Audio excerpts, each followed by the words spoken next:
So these are two cases that really reinforce that yes, employers can discipline employees for off-duty conduct. However, when you are entrenching on an employee's private conduct, those actions in disciplining an employee are going to be heavily scrutinized, and there is this balancing between the right to discipline somebody for conduct that the employer thinks is improper, but the employee's right to have a personal life and right to engage in free speech. And so employees can mitigate this risk by developing clear policies, and we saw that in Yehuda, where the employer had a very clear code of conduct that applied, and make sure that those clear policies are part of the employment agreement.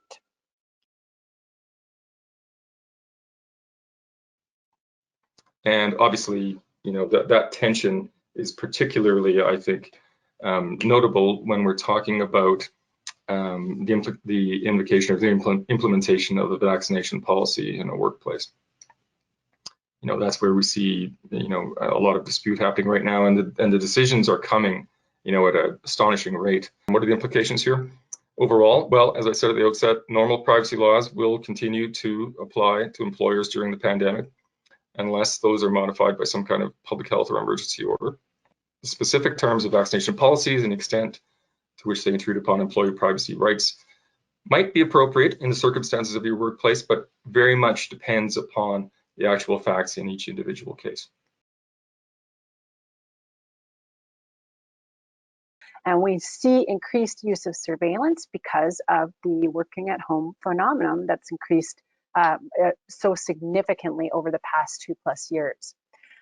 So we also see, in terms of context, the use of surveillance. It's again, we're balancing the employer's right and desire to control and monitor what's happening in the workplace with the employee's right to privacy. And so it can result in legal challenges if an employee is disciplined or terminated. It can also result in complaints to the privacy commissioner.